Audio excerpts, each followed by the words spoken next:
Welcome to martialartsnow.com. I'm Pedro Bennett, the founder of martialartsnow.com, and today's date is September 21st, 2017. And today we have a special guest, and our special guest is Gene LeBell. Welcome, Gene LeBell. Well, you're talking to him. Well, martialartsnow.com want to thank you for your dedication and contribution to the martial arts.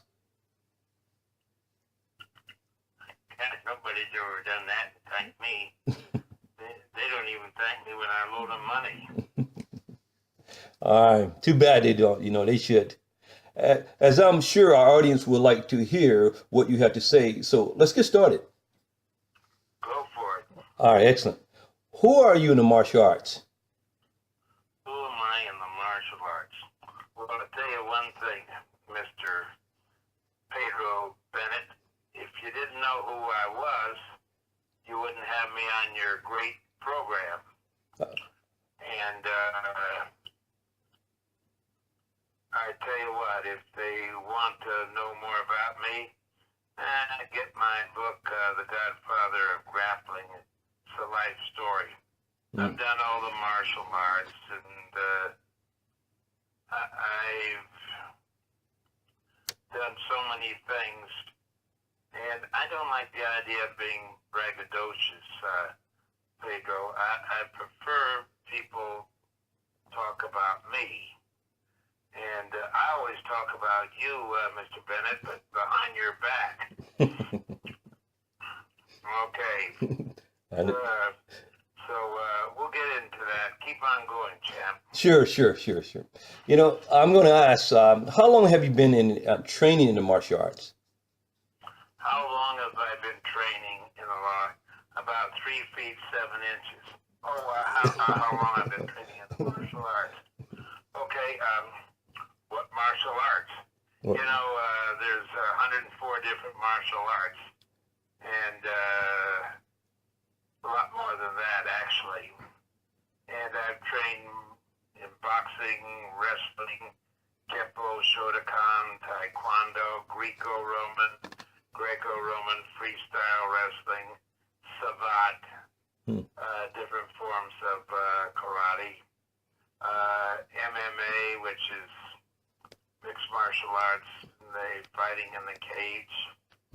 I've done it all, but some more than others. I take certain art and I take what I think is practical for me. I'm a little bit different. I eliminate the katas or the forms. Now, the forms are very good for exercise, but too many of the teachers translate them into self-defense. It doesn't work for me. The only way to get good at any martial arts is spar, and it is hard. You can be the best boxer in the world, God willing, but if you hit a punching bag, it doesn't hit back at you. That's right. If you do forms, they don't fight back. So you have to spar with somebody that's alive. Okay? That's Next understandable. question, champ. That's understandable. My quick question: why is it that you train in so many different styles? I train in different styles because all styles are good. What works for you?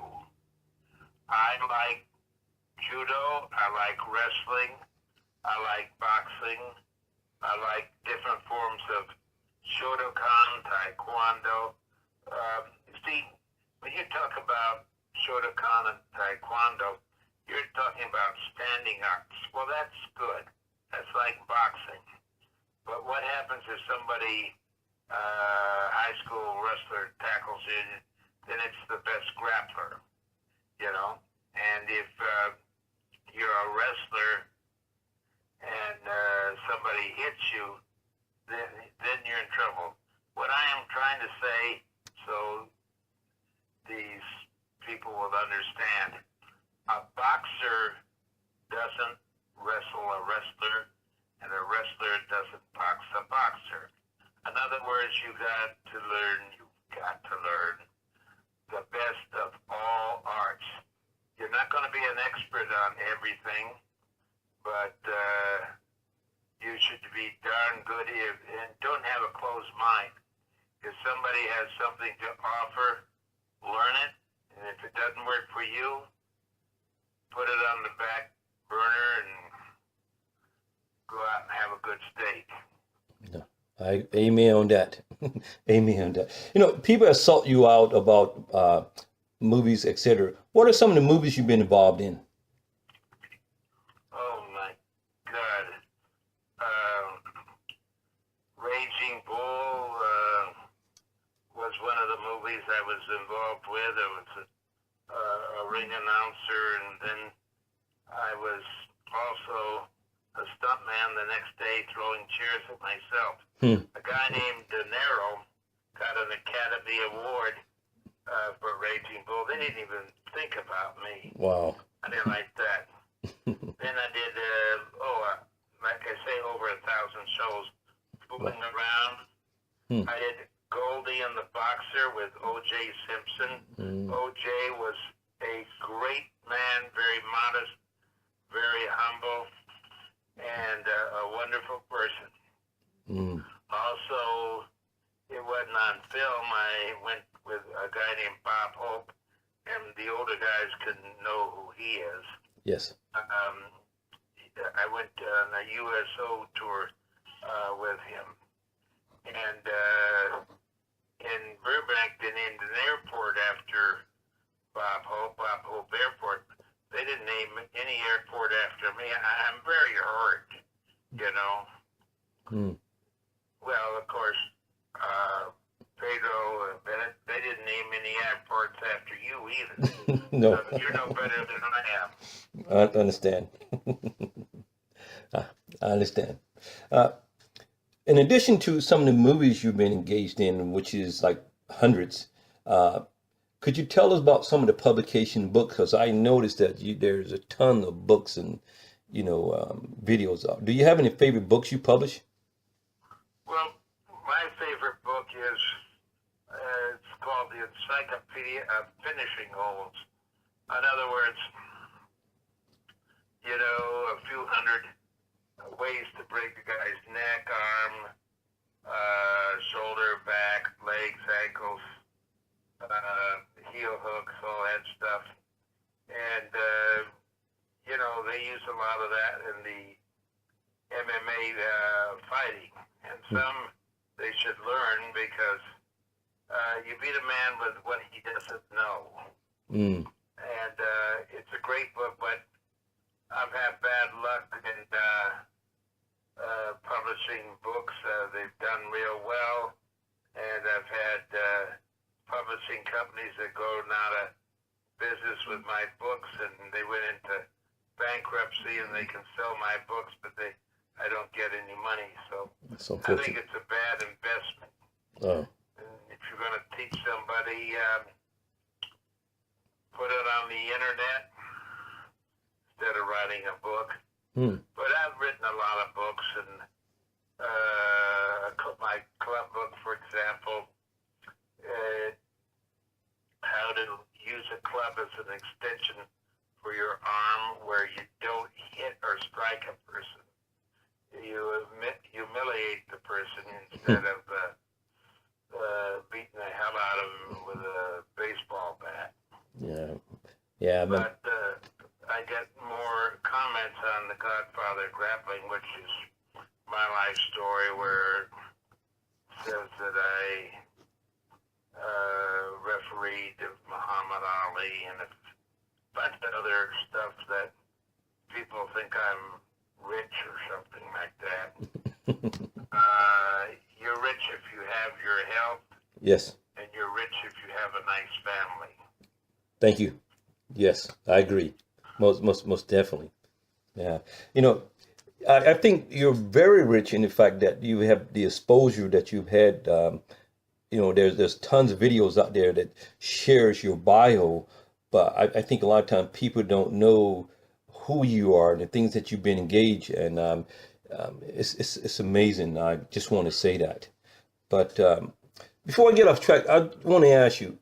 You know, I don't hear people calling you master or grandmaster or sensei, and you don't go by those names. Why not?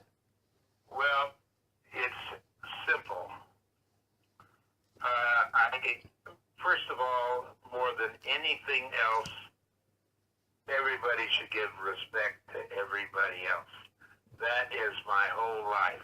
Yes. You don't step on a guy because you got more money than he does, or you're tougher than he is, or you're better looking. Everybody's equal, and you give everybody respect. Now, if you're a grandmaster and it makes you happy to be a grandmaster or a master or a sensei or a shihan, whatever you like to be called. Myself, I go to what they call a Yudanshikai meeting. The Yudanshikai meeting is where you have like 200 black belts. And they'll ask a question and they'll say, give me the answer, sensei. Who can give me the answer? So, 20 people stand up. They say, Grandmaster, give me the answer. Then maybe 10 or 15 stand up. And which one is the grandmaster? Which one is the sifu? Which one is the master? Which one's the sensei? And if they ask a question and they say Gene, and I stand up. If anybody else stands up and their name isn't Gene, I got a body slam. And that's the way it is. And so at my dojo, which is highest on, which Gokar Chavichian, it's an Armenian school. It's his school, really. He calls it our school. Okay. But I've been there for 35 years. Okay. It's a good school. And he likes to be called sensei.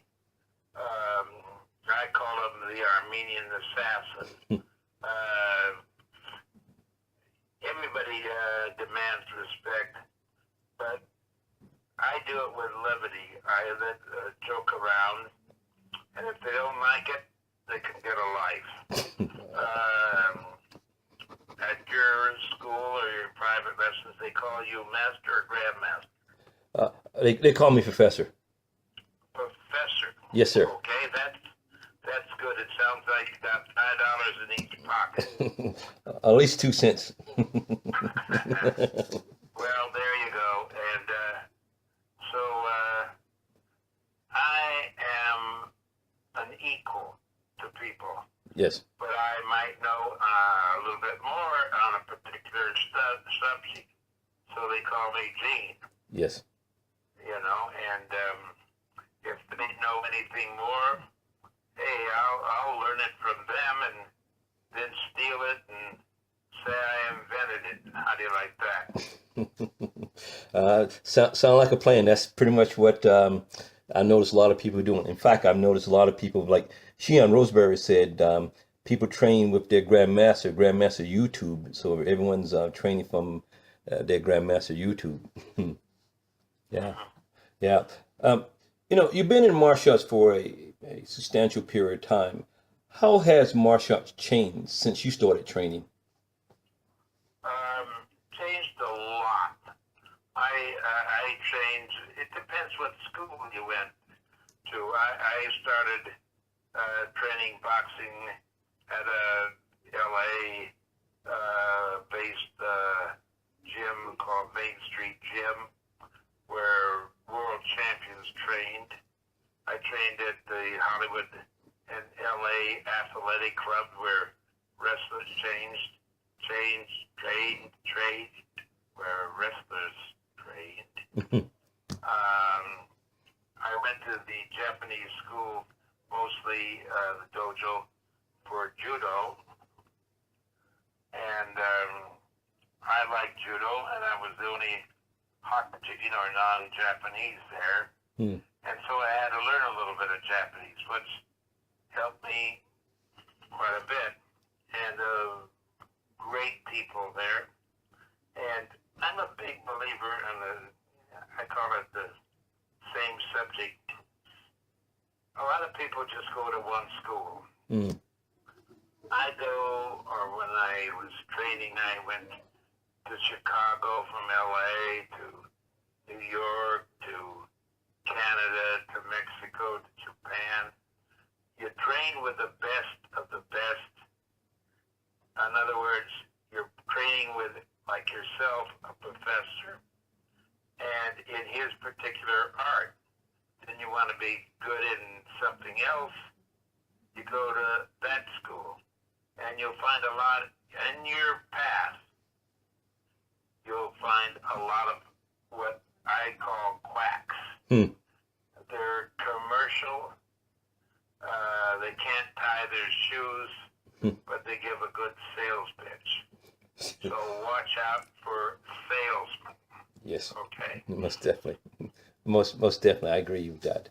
You know, you mentioned that you had went and trained with Japanese, etc. You know, back during your training during the 50s, etc., 60s, over the years, have you noticed racial biases or social change in the martial arts? You know, when you say something like that, I want to slap your head and give you, you're opening a can of worms. And what they do nowadays, everybody's a minority. The white guy's a minority, the black guy's a minority, the Oriental's a minority. Man, the way I feel about it, you get 3 or 4 dogs. You have a Great Dane, a Lab, a Poodle. They're all dogs, and they're my buds. Right. No matter what your nationality is, or your color, your skin, you're still human beings. I traveled all over with a guy named George Harris. He won judo nationals and a few times, was on 3 or 4 Olympic teams in judo. And, you know, I didn't think of it. I thought him as a great judo man, but I didn't think of him being black. And they say, well, I'm black. Who cares? I travel with a guy named Hayward Nishioka, a Japanese guy. I don't care. He's my bud. Right. One of my closest friends, a guy named Steve Kim from Korea. And he's Korean. So what? You know, they can sleep at my house, you know what I mean? Understood. Anybody that brings it up, and I don't mean to insult you, but I got to do it anyway. Understood. It opens everybody's. The Indians feel neglected, and you can't use the Indian name. When I was a kid, I had a motorcycle with an Indian face on the top fender, and it lit up, and boy, that was a big deal. Now, you know, it's demeaning. Everything is demeaning. I don't believe in being, everybody's equal, and, you know, the whole situation will make it easy. It's the individual. If the guys or the woman is no good and they will steal from you, then I call them an acquaintance. If they come over and they're nice to you, you call them a friend. This is the bottom line. They don't have to be blood, but if you get in trouble at 3 o'clock in the morning and you need a ride to the hospital and somebody will get out of bed and take you, that's what I call family.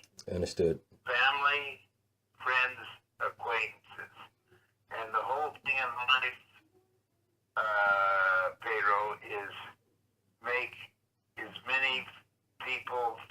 family. And a family person is somebody you trust with your life. You understand? I agree with you. Your life. And how many people have you met that they've used you and all of a sudden they shove you under the carpet? And that's happened to me. Understood. But considering the situation, not people use you, especially in the business I'm in social, in the show business. Yeah, I've helped people make a lot of money, and when you ask them for a favor, now that they're making a lot of money, Gene, I'll call you back. I'm busy this week or this month, you know. Yeah. But when they needed me, they could call me at midnight, and I was there for them. Right. So observing ignorance is a step towards knowledge. Observing ignorance is a step towards knowledge. Okay? Understood. I hope the hell you're not prejudiced. If you are, I have to bitch slap you. Please don't do that. Please. Please Well, don't. then you will, if I did, you wouldn't feed me. You know, when I go back to your neck of the woods, I expect to get a big fat meal. That's right. I'm on a diet. And you might be heavy-handed. Yeah, well, I'm on a diet. In fact, I'm on 2 diets. I can't get enough to eat on one. Okay. But you know, I'm teasing there. You know, it's just I call it sin class A, no class or class. And you gotta in life show class. Yes. People, you don't get respect, you earn it. Understood. You earn respect. Okay, next Yeah, question. yeah, I understand. Now, why is it that you're passionate about sharing your knowledge? Well, why am I passionate about sharing my knowledge? Yes, sir. Well, this is probably the most important thing that we'll be talking about today.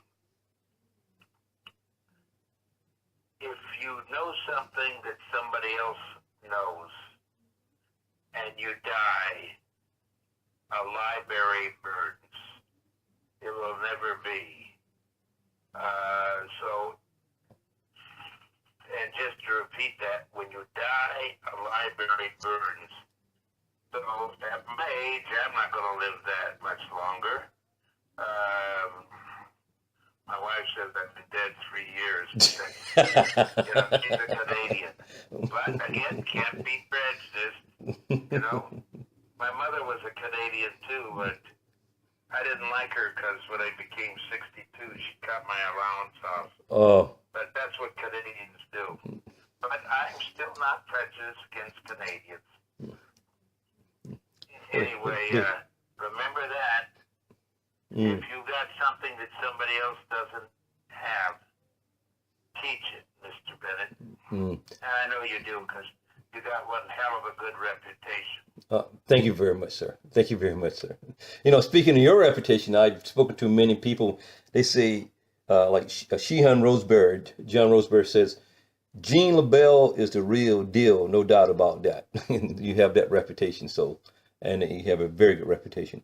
But let's talk about Bruce Lee. Did you train him in grappling? Bruce was a friend of mine.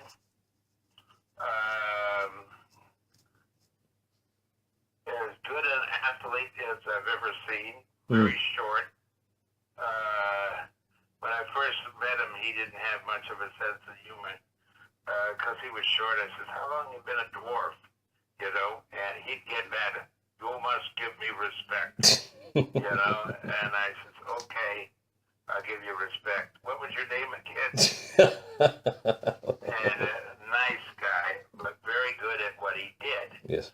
So he did kung fu standing techniques. Okay. And a lot of the kung fu things are very, very good. Very good. But they don't do groundwork. Mm. So if you tumble down and somebody jumps on top of you, you're in trouble. Yes. So for a hard year, I taught him groundwork and judo, and very good, but it wasn't a one-way street. He taught me how to jump around, and of course then I could jump. I lost my jump somewhere, maybe, I don't know, maybe in the valley somewhere. I've been looking around for my jump, but it's gone. Anyway, jumping around and doing the spinning back kicks and everything looked good for the movies. Yes. And Bruce did a few movies, and since I was a tumbler, he got me jobs in the movies and different TV shows where I got to fight him. Great guy. And his son, Brandon, worked out with me for a short time. I did a few movies with him. Oh, I didn't know. Great guy. Yeah. Yeah. Tell me something. I know you said you exchanged information, but how was Bruce as a student? He was a great guy, but very strong ego. In other words, when we'd work out in the afternoon. He wanted the door closed. He didn't want anybody seeing that he was learning something. He wanted to get people to think that he was born being the smartest guy in the world. And, it's just, you got to have a little bit of humility. Understood. I worked on a show with a documentary with his family, and they called him the godfather of martial arts. And I was in the show too, and I thought, well, if he's the grandfather, I'm the great grandfather of martial arts, because I was his teacher. But he gave me a lot of respect. Yes. That I like, and I gave him a lot of respect. Oh. Great human being, and very, very good at what he could do. Yes, most definitely. In media, I often observe you having enjoying life. What gives you the energy that you have? The energy I have is enjoying life. To me, I don't know how many times you get a chance to go around, but I haven't been proved that you go around more than once. So I'm here for so many years, and this is very important to everybody, and everybody's heard me say this many times. A man that enjoys his work never goes to work. Yes. I enjoy teaching. I enjoy people learning from me and becoming successful. And I get my energy on my off days. I go race motorcycles. And, I got 30 or 40 motorcycles. And I think every art you do, and motorcycles is an art. A lot of people joke and say that's Nate Gene's martial art. He does motorcycles, Honda or Yamaha or KTM, BMW. That's his martial art. And I tease and I say, hey, you'll never get good until you can slide a corner or jump a train like I did in Fletch Lives. On a motorcycle, about 1/3 of my work was riding motorcycles. It's something that I enjoy, and whatever you do, make sure that you make it fun. Yes. So is that why you're able to keep your emotions intact? What helped you to keep your composure, your emotion intact, to be balanced? Is it the fact that you do something opposite of martial arts? Is it the fact that you enjoy riding the bikes? No, you gotta have, I call it a crutch. Mm-hmm.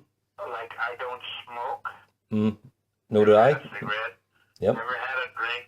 Never Understood. took dope. Same here. Yep. And, well, that's why you and I are good looking, you know. That's why we're brothers. When they smoke cigarettes, they're whooped with an ugly stick, Yeah. you know. And when I see people I know that are dying 10 or 15 years younger than me because they enjoyed life, they dissipated. Yes. Bad.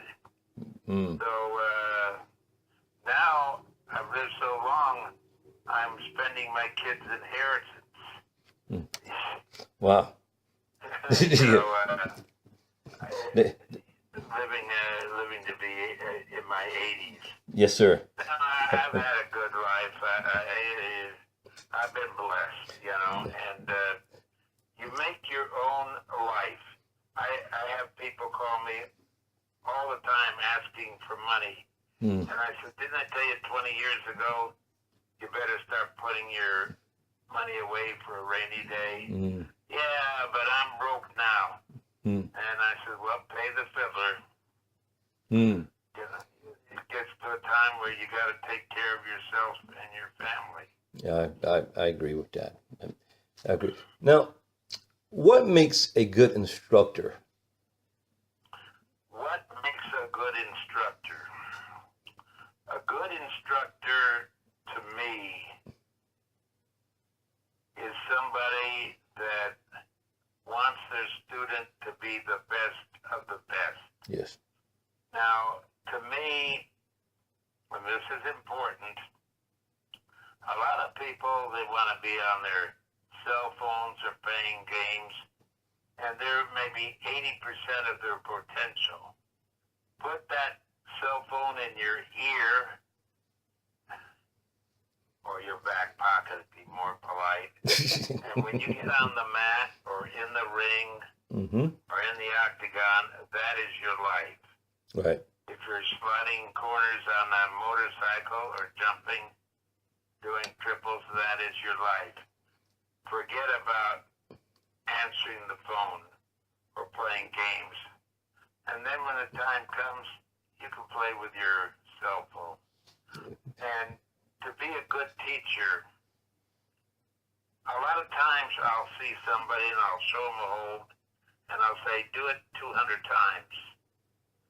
And soon they'll do it 2 or 3 times, and I'll turn my back, but I'll still look. And they go to something else that's more entertaining to themselves. So the next day in the class, I'll say, well, that thing that you showed yesterday, can we go over it? But if they did it 100 times or 200 times, it's like shifting a car. You know it is second nature. And I would say a lot of the people aren't as fanatics like I once was. In other words, when I went to the dojo as a kid and to practice martial arts for me, if it was Kung Fu or Kempo or Greco-Roman, I put my whole time into it. I didn't get distracted.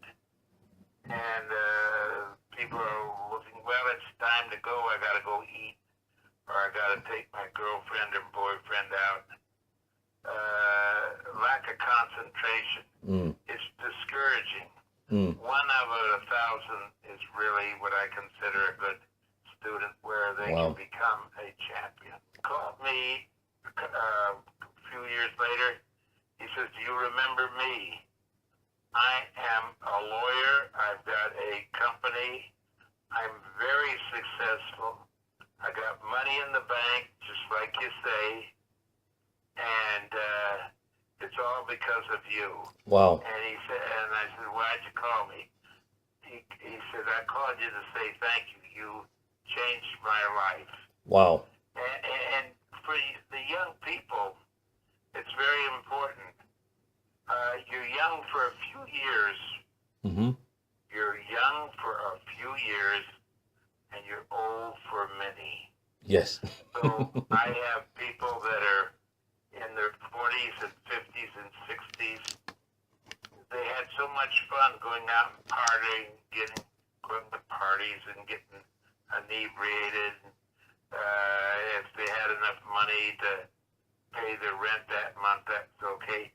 But they didn't think of the future. And I said earlier, man that doesn't think of the future doesn't have one. Mm. Yes, I agree. And speaking about the future, you know, what's going on with today as relates to the tattoos, you know, because, you know, we're gonna look at the professional world whereby, let's say, if you need to wear a shirt and tie or in the public, I know, you know, we could look at the tattoos being taboo, but why is there do you think there's a substantial amount of, especially mixed martial arts, is the fact that we have to display our tattoos? Well, it's a macho thing, I think, with a lot of people. And a lot of the Samoans, they do it from the waist down to the stomach down, tattoo their legs and everything. I don't have any tattoos because you can't play Indians in the movies with tattoos. And I've done a lot of Indians. You know, people, Interesting. it's forever. Right. Like you would have a rose tattooed on your chest, and after 5 or 10 years, it wilts. In other words, your body goes south on you. Still there. To me, it's a turnoff when I see a beautiful young lady. She's got tattoos all over her. And then 5 years down the line, I wish I never did this, you know? Yeah. Yeah. It's your life.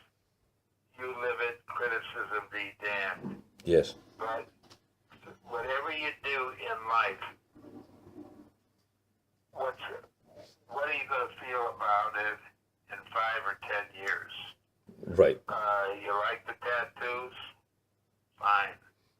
To me, I see people that have tattoos and they got so many of them jammed together and you can't read them. But it's their body and they want to do it.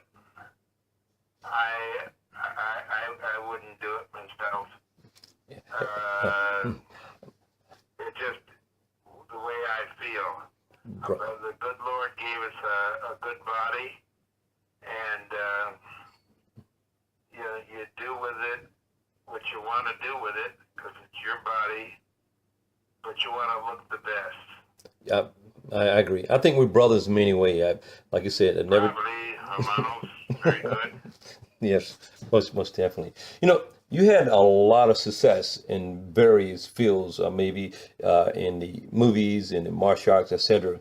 So, how have you dealt with failure? I'm sure at a point you have failed in something that you've done. Could you give a situation or maybe how you handled it? How do you handle failure? Mm-hmm. Now, that's very important. There's never been a man or a woman or a child that hadn't had something they've flunked a class or they couldn't understand math or they couldn't. You just gotta come back. Now in boxing, they call it you get knocked down and the referee counts to 10 and you're out. Well, I always say get up by 9. You know, and you never give up. Winners never lose and losers never win. Losers never win. Winners never lose. Right. So if you fail, there isn't a man or a woman that hadn't had some kind of problems in your life. I probably got the Guinness Book of Records of having problems. But as soon as you have a problem, you put your time into it. Yes. To overcome it. Yes. Yes. You know, and move on. Yes, that's right. I agree. Yeah, good advice. You know, if you had to start over what would you do different? I mean, you can answer that as it relates to your family, your profession, social, or whatever. If you had to do something, start over, what would you do different? Probably very little because I'm opinionated. So if the one word to describe yourself, would you say that you're opinionated? Is that what you would do if you had to describe one word to describe yourself? Oh yeah, like when I say opinionated, you say, hey, have a few beers and go out and we'll have a tattoo. Mm. Well, I'm opinionated. I tell them to get a life. Yes. Yeah, I Yeah, understand. I understand. but that's opinion. It doesn't mean I'm right. Mm-hmm. It's just my opinion, Yes, that's right. and it's my life, and I live it. And criticism be damned. They don't pay my rent. Right. Now, to get back to your other question, what do I do different? I've been to Mecca. I've played with the gods. I've had a great life. I've been blessed, Mm-hmm. and I would do it again, but there's a lot of mistakes I made through being stupid, Mm. and I've given money out. I've loaned money out to people that I thought were friends, and they weren't, Mm. and you never get it back. Probably I say don't loan money out Mm. because you lose friends and family. Yes. And if somebody wants some money, I say, here's $100 bill, and I never want to see you again. Most Understood. of the people Mm. won't take the 100, but some do. Mm-hmm. And I said, I don't want to see you again because you're asking for something I don't want to comply with. Mm-hmm. And I had a friend that just passed away, Skip Van Loan, a motorcycle distributor. Mm. And I go into his office, and this is a great learning thing. I went to his office. I had to get on one knee and say, and he'd play the devil's advocate. He'd say, hey, Gene, loan me some money. And I had to say, my banker doesn't give wrestling lessons, and I don't loan money. Mm. My banker does not give wrestling lessons, Mm-hmm. and I don't loan money. Understood. So go to your own church, go to the bank. Yes. And he got me into that habit because he loaned hundreds of thousands out, and he never got it back, and they became enemies I because see. he'd asked for it back when he needed it. Yeah. So, don't loan money, and that's one lesson. You earn your money, put it in your pocket. If you would, sir, what are you most proud of? I'm most proud of the people or students, that I convey them to be good human beings. Like, don't steal, don't cheat, and the only thing you have in life is respect. And you don't get respect, you gotta earn your respect. And you say, what are my favorite things that you've accomplished in life? I've done so many things, 60 years of movie stunt work. I've narrated sports on television, wrestling for 15 years. Mm. But the thing I'm most proud of is I got a wonderful wife that's good to me, and I got a couple of kids that I'm really proud of, that they're doing well, and that's what life's all about. Advice. Well, sir, we've pretty much come to the close. I just want to ask you, are there any last words you want to leave with our audience? Any Any last words you would like to leave with our audience? Any last words you would like to share? Last words. Yes, sir. Well, if you're interested in getting these books, Monday night I'm at Highest on Judo School with Go-Kart. Come on in, take a free workout. If you're in the LA area, which is North Hollywood, it's called Highest on MMA Academy, HAYSTAN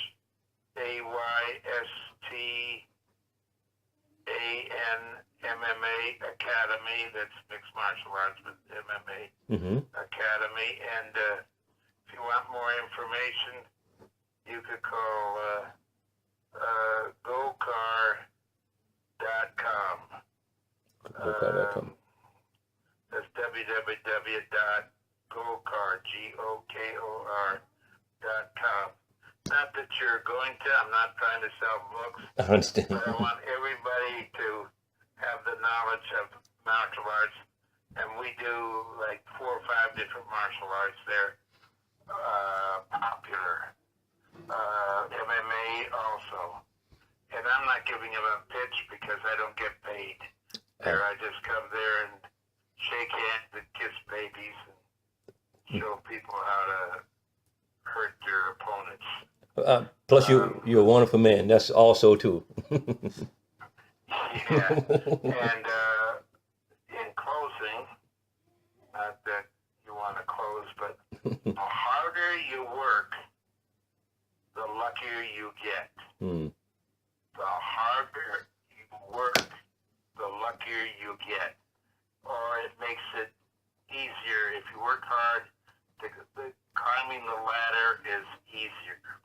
I mean, if you study hard in school, as you move up in grades, it's easier to comprehend, you know. And I used to give the kids lectures, you know, do your homework. It's a learning process.